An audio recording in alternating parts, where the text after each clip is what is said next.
Estás a punto de iniciar este viaje de aprendizaje en el cual aprenderemos sobre la Comisión de las Naciones Unidas para el Derecho Mercantil Internacional y la Convención de Viena, temas que además son esenciales para el buen desempeño de la profesión de los negocios internacionales.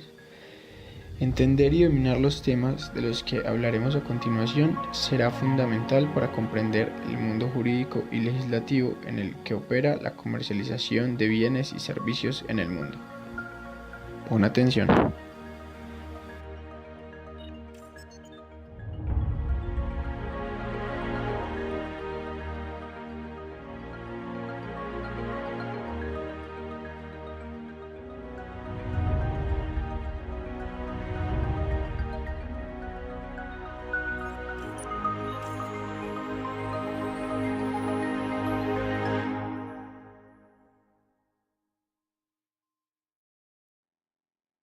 Comenzaremos nuestro proceso de aprendizaje entonces hablando sobre la Comisión de las Naciones Unidas para el Derecho Mercantil Internacional, como lo conoceremos a partir de ahora por sus siglas en inglés, UNCITRAL, la cual se establece por las mismas Naciones Unidas en el año 1966 a partir del 17 de septiembre, con el ánimo de agilizar, formalizar y facilitar el comercio internacional a través de la sistematización, la coordinación y la armonización del marco jurídico. Es así entonces como nace la UNCITRAL y posteriormente empiezan a unírsele algunos de sus miembros.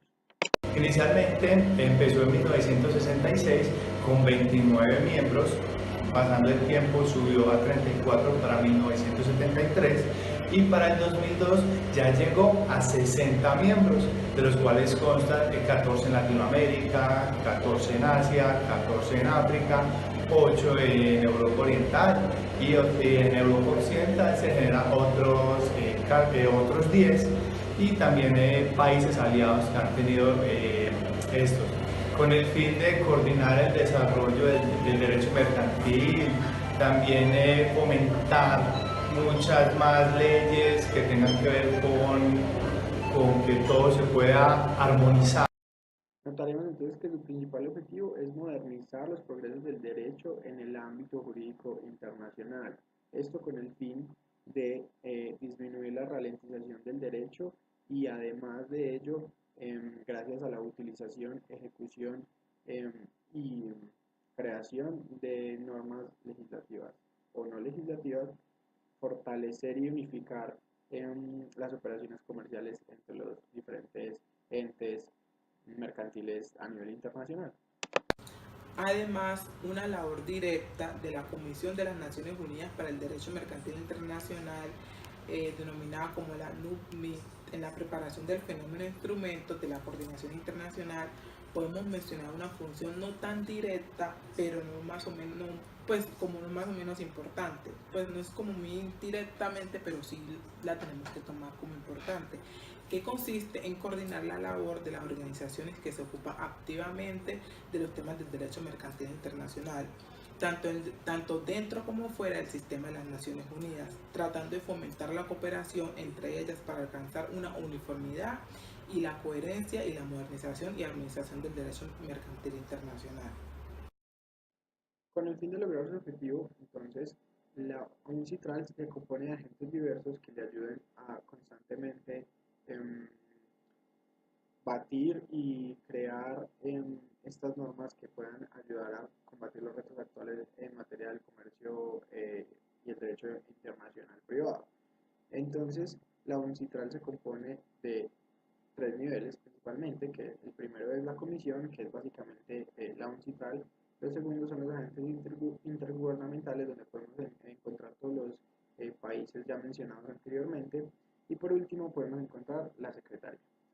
Además de esto, la UNCITRAL no trabaja sola y aislada, también trabaja en cooperación con otras entidades como lo puede ser la Conferencia Marítima Internacional, la Conferencia de la Haya para el Derecho Privado, la UNIDROIT, también puede trabajar con la Cámara de Comercio Internacional, en fin, muchas otras entidades con las cuales constantemente está recibiendo retroalimentación de los retos actuales en materia de operaciones de comercio internacional y cómo la UNCITRAL puede aportar a soluciones a este tipo de retos mediante estas herramientas que ya mencionamos que pueden ser legislativas o no legislativas.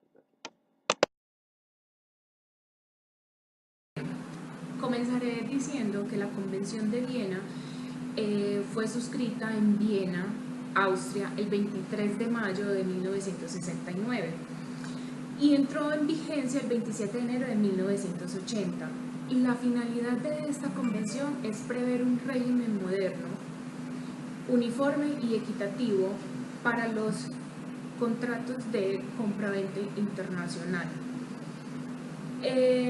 Existen actualmente 83 países que la aplican, entre esos Albania, Alemania, Uruguay, Argentina, está Colombia, Chile, Armenia, Uruguay, Canadá, Burundi, Bélgica, entre otros que suman 83 países, excepto el Reino Unido, que tenemos un caso específico del cual existen muchas discusiones por el motivo del que no está aplicado. Los temas principales de los que trata la convención son 4. El primero es la compraventa internacional de mercaderías. El segundo son los títulos valores internacionales. El tercero, el arbitraje comercial internacional y la conciliación. Y el cuarto y último, las cuestiones jurídicas planteadas por el procesamiento automático de datos. Esta convención tiene un ámbito de aplicación que solamente aplica a los contratos de compraventa de mercaderías entre partes que tengan sus establecimientos en estados diferentes. ¿Esto qué quiere decir? Solamente cuando las partes se encuentran en países diferentes con jurisdicciones diferentes es cuando se aplica este ámbito de la convención. Esto sucede cuando los estados sean estados contratantes o cuando las normas de derecho internacional privado prevean la aplicación de la ley de un estado contratante. Es también muy importante resaltar que no se tendrá en cuenta el hecho de que las partes tengan sus establecimientos en estados diferentes cuando ello no resulte del contrato, ni de los tratos entre ellas, ni de la información revelada por las partes en cualquier momento antes de la celebración del contrato o en el momento de su celebración. La presente convención no se aplica a las compraventas de mercaderías compradas para uso personal, familiar o doméstico, salvo que el vendedor en cualquier momento antes de la celebración del contrato o en el momento de su celebración no hubiera tenido ni debiera haber tenido conocimiento de que las mercancías o mercaderías se compraban para ese uso. Por ejemplo, en subastas judiciales, de valores mobiliarios, títulos o efectos de comercio y dinero. También pueden ser de buques, embarcaciones, aerodeslizadores y aeronaves. O también pueden ser de electricidad.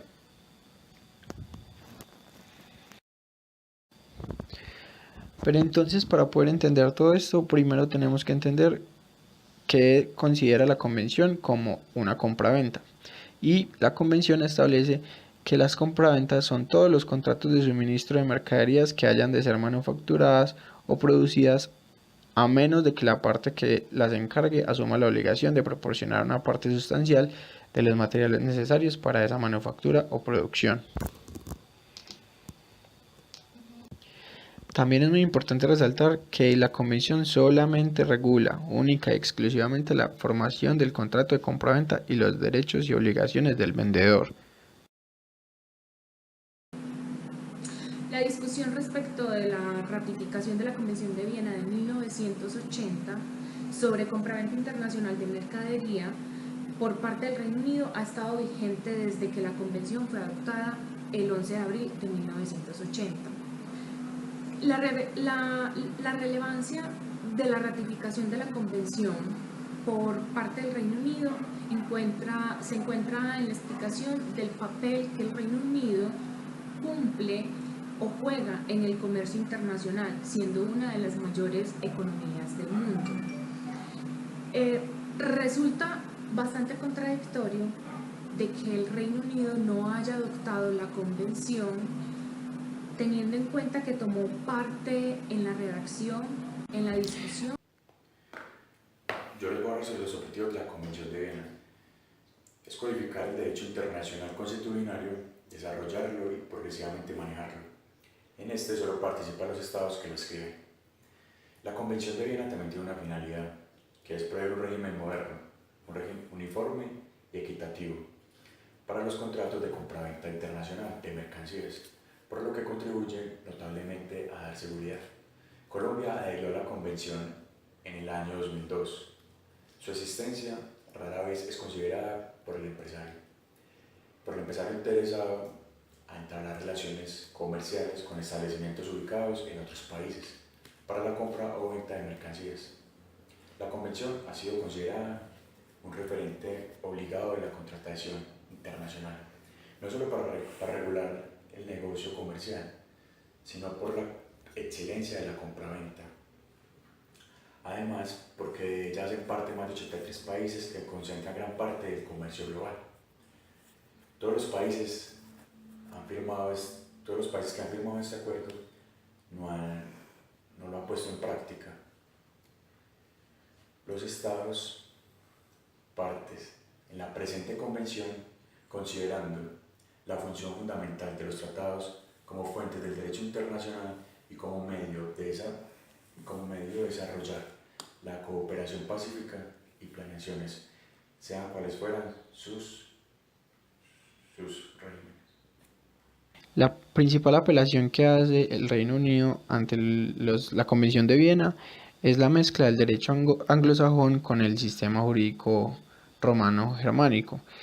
¿Qué sucede? Que ellos consideran que al mezclar estos dos sistemas o estos dos tipos de derecho, que ya sabemos que son realmente diferentes, ellos consideran que la convención puede tener o puede conllevar a términos que son considerados o vagos o imprecisos. Sin embargo, esto no está demostrado y no es un consenso general, dado que algunos expertos consideran que esto no es así y que sí pueden coexistir ambos sistemas, tanto el romano-germánico como el anglosajón, dentro de la convención.